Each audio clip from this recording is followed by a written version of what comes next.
Ka Sorkar Meglaya ka Khatsantare Matau Banai ka Lapulong ka Jingialang bargi rekhor ke seng san perthei ki rekhor ka KHDC JHDC ber kumjuru ke seng bhalang ban pan ke jingai Jingmut jongki Halor ka Jingiapynbeit Khappud uba president tinsong menteri rang ba banrap jaka Sorkar jala uba khleru ek regional committee ka Banari Boy district ulai thu hakilat pathai khubor ba ka Sorkar kalapria ke jingai Jingmut jong baro play shimbenta ha ka ni ka Jingialang bar ka Sorkar kanya chakhamar Halor ka ni ka benta. So we had a very detailed discussions, suggestions, submissions made by the concerned stakeholders.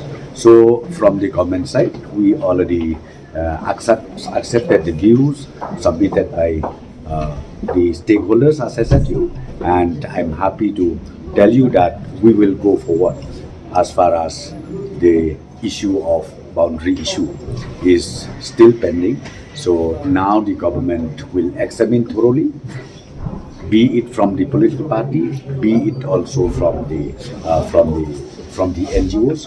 We will take it up, and ultimately our Chief Minister will meet our counterpart Chief Minister, Dr. Himanta Biswa Sarma, sooner or later.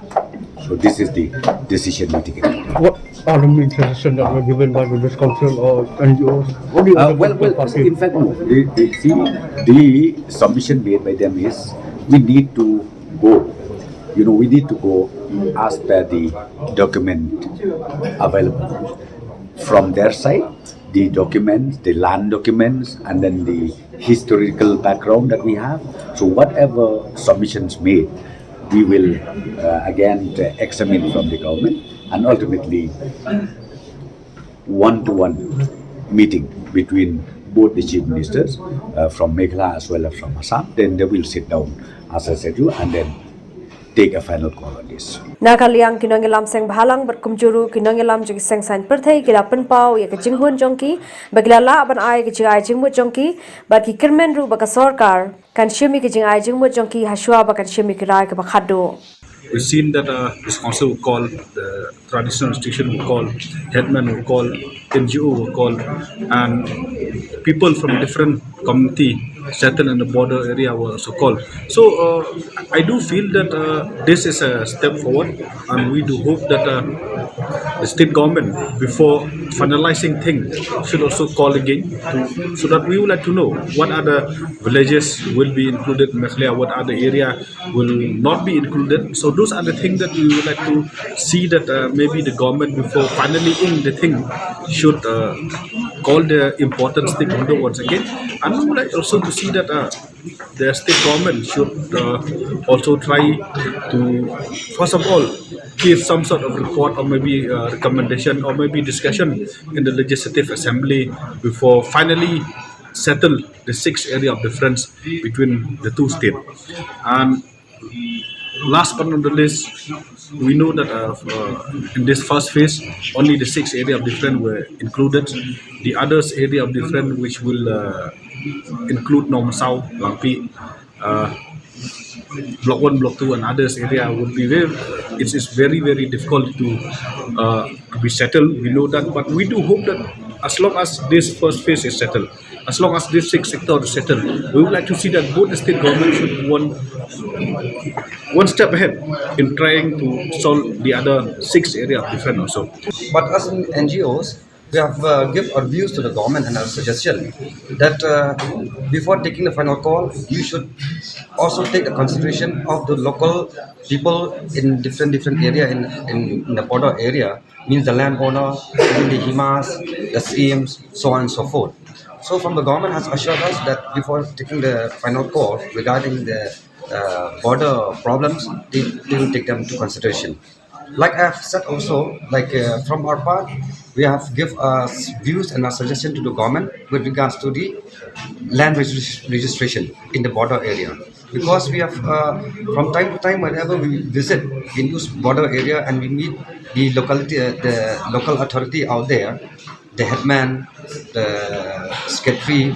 So they always, bring to us that they find a huge they used to face huge difficulties regarding the land registration, because why? It is very far. So we have insisted the government that through the deputy commissioner in every district, especially the West Casios and the Southwest, to ask the revenue branch means to go and visit to those border area, not to wait for the people from the border area to come to the DC office. Today's meeting was on the highlights on the disputed areas, barring Block 1 and Block 2. Block 1, Block 2, there is no discussion. Maybe in the next round of meeting we can have discussion on Block 1 and Block 2, which is very much disputed. But as for today's meeting, the 12 disputed area along West Kasiel, Rimboy district and Jingialang has been touched.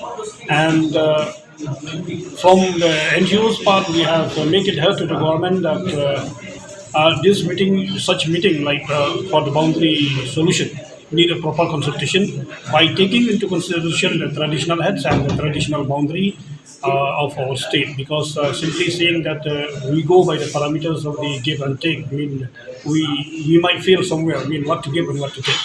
So it's better to insist on traditional boundary, and based on that, then we might agree to some norms. But as of now, the meeting is just an introductory part of the border solution. We are thinking that we are going to discuss the entire stretch of the disputed areas, the so-called disputed areas. But when we went inside, we were told that we are going to discuss only 6 areas which are not major areas of disturbances, like Hahil and Boklapara, Ratachera, and 3 others. There was no discussion on Langpi, Block 1, Block 2, Nongwa, Mautamur, Pilangkata. So we were hoping to discuss on these issues, but as per the Chief Minister, he told us that the regional committees have completed only those 6 areas. So the major areas which are always in conflict, which can be in the news every now and then, they are yet to visit those areas. So during our discussion, we make a stand that the government of Meghalaya should take into consideration all the traditional heads, the residents of those border areas, which the government also answered in the affirmative. I also mentioned to the government of Meghalaya that while once again demarcating the border along with the present government of Assam, we should take into account the very concept of a hill state. Because when the hill state of Meghalaya was created, it was created based on linguistic lines, ethnicity, customary laws, traditions, and all those things which are binding to us. So that is the reason why the hill state was created, because we are different from them, so we should govern ourselves. So we were demanding from the government of Meghalaya that if any Khasi or Garo villages are not included in the state of Meghalaya, if during this process of talks between the government of Meghalaya and Assam, if any Khasi village goes into Assam, then the very concept of a hill state is incomplete. And also furthermore, there are many areas, those disputed areas, whereby they are bordering certain districts which are not scheduled districts of Assam.